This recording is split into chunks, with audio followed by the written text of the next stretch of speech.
My grandfather, who was from the old country, he was full 100% Hungarian, and for some reason came over here and was captivated by the game of baseball.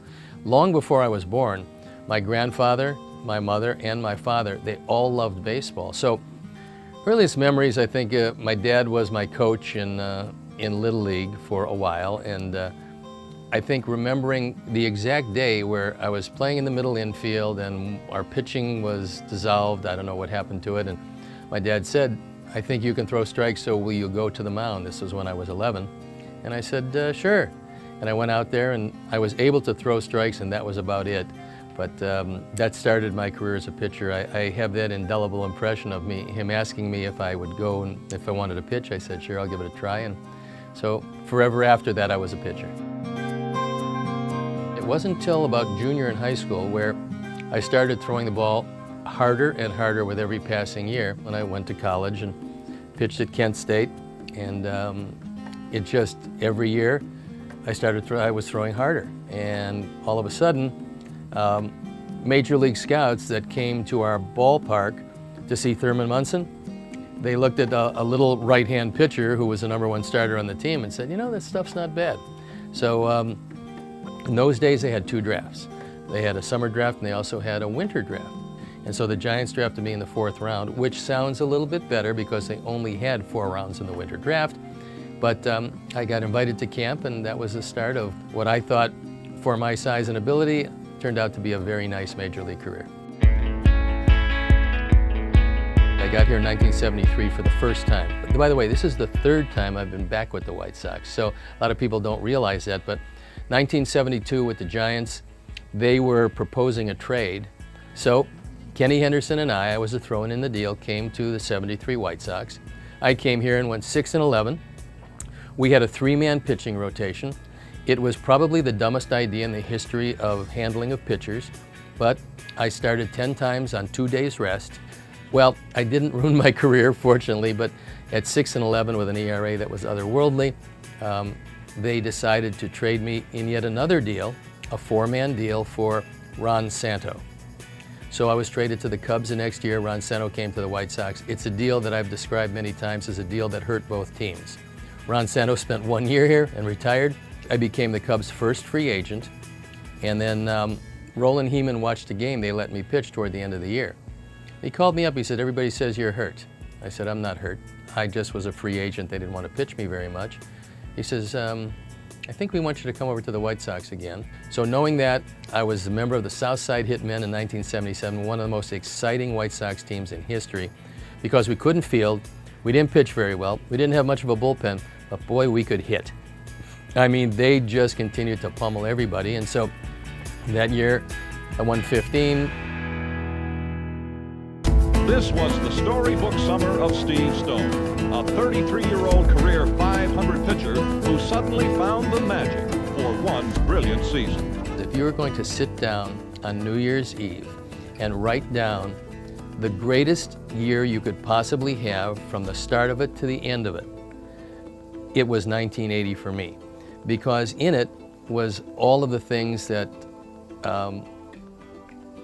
gave me a justification for all of the hours that not only I put in, but all the people close to me put in. My mother, my father, taking me to practice after practice, game after game. If my dad couldn't do it, my mom did. If she couldn't do it, my dad did. It was interchangeable. Sometimes they did it together. And most people can't possibly dream of even getting to the major leagues. And this year, for 1 year, I won more games than anybody in baseball. It was a year that never should have happened, but did. And one of the great things was the All-Star game, because I didn't think I would ever get in one, but I had one vision in my mind as I became a major league player, was I wanted to be in the bullpen, and I wanted to hear the public address announcer say the starting pitcher for fill in the league is Steve Stone. And the pitcher warming up in the bullpen from the Baltimore Orioles, Steve Stone. Steve took the time to write 31 personal thank you notes to his teammates and coaching staff for making it possible for him to enjoy the moment that he has in hand right now. Classic guy. When you say he's changed his style, originally he was a fast baller. Oh, he was a hard thrower. He's learned how to pitch. He had to because of the rotator cuff. He is has now become a pitcher. He hit the spot with it. Steve Stone is the first American League pitcher since Denny McLain to pitch 3 hitless innings. When I won the Cy Young Award, they asked me to do a few things in the wintertime, and I was in spring training in '81 in Baltimore, and they said, why don't you fly back to Baltimore? There's a telethon. I said, great. I said, I'll go back, because I thought it was 10 minutes of, yeah, you know, it's a really difficult thing. Why don't you give as much money as you can? And then after 10 minutes, I'd wrap it up, and, you know, I go back to Florida.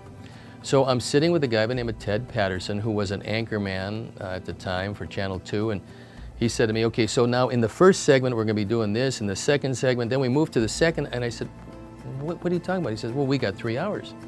I said, yeah, but when's my part? He goes, no, your part's the whole thing. You and I are co-hosts. I said, I can't co-host. I've never done this before. He goes, don't worry about it. It's easy. So at first, when the red light turned on, I was very nervous. And then we got to about the 40-minute mark, and all of a sudden, I was waiting for the red light to come on. So now we go back, we take off, I hadn't never worn makeup, we take off our makeup, we get ready to go. Everybody has left the studio and the room. And I came out, I went back into the studio to just take a look at it. I have no idea why.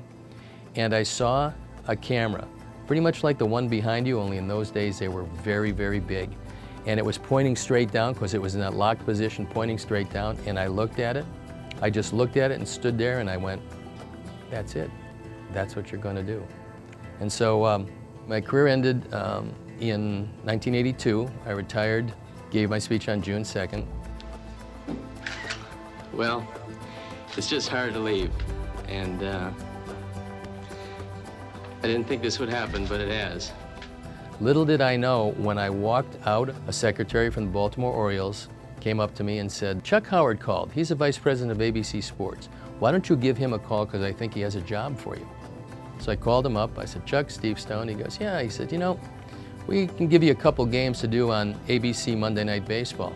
And so very seamlessly, I moved in with Al Michaels and Keith Jackson, 2 legends of broadcasting, play-by-play men.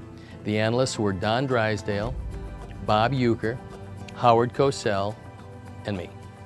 And there I was in my first job with Al Michaels and Don Drysdale, and the rest, I'm still here. This is what I'm doing, and this is a love. And if you can't play, this is the next best thing to playing. It's great. I get to come to a major league ballpark every day and describe a game that I've loved forever to whoever chooses to watch it, and try to entertain them and educate them and try to transmit to them the joy that I get in coming to the ballpark and watching Major League Baseball.